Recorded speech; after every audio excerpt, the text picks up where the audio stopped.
Sue with some other stories from our news desk. Thousands of people have taken part in a demonstration against racism in the German town of Hanau, where 9 people were killed by a far-right extremist gunman 4 days ago. Protesters carrying Turkish flags and homemade signs, including photographs of the victims, marched to the 2 shisha bars where the shootings took place. The mayor of Hanau told the crowds that those who wanted to pull society apart would not succeed.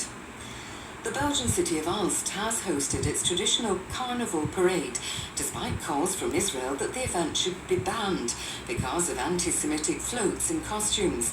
The carnival, which is more than 600 years old, lost its UNESCO cultural heritage status last year. The city's mayor has dismissed the criticism.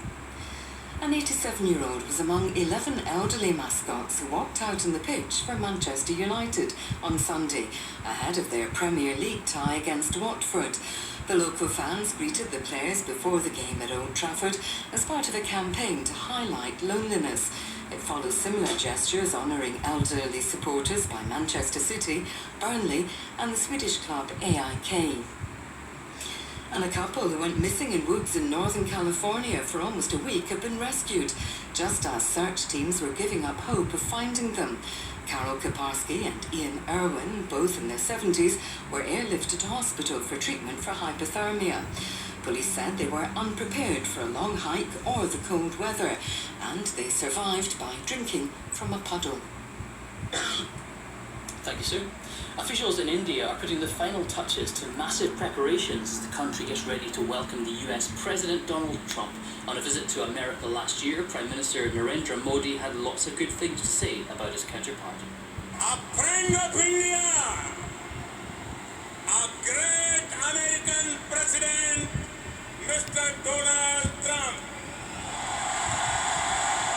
Yes, President Trump arrives on Monday for a 2-day state visit, first in Gujarat, the Indian Prime Minister's home state, then travelling to Agra to see the Taj Mahal. On Tuesday, he'll be hosted in the capital, Delhi, for more formal diplomatic events. Our South Asia editor, Jill McGivering, has this report. Remember Howdy Modi, that big stadium event last September in Texas when President Trump hosted Prime Minister Narendra Modi. Now it's India's turn, and it's replying in kind with Namaste Trump.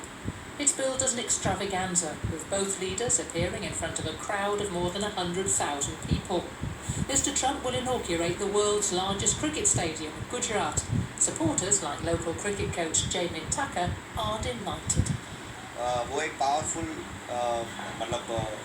The United States of America is a powerful economy and a powerful country, so it will provide good exposure at a global level that he's inaugurated the stadium. It will become world famous, and the fact that our Prime Minister will be there too is the icing on the cake. India is pulling out all the stops. For days there's been a massive clean-up campaign, with roads resurfaced, trees planted and giant hoardings erected. There's also a new wall, several hundred metres long, lining part of Mr. Trump's Gujarat route. The local authorities say it was planned months ago.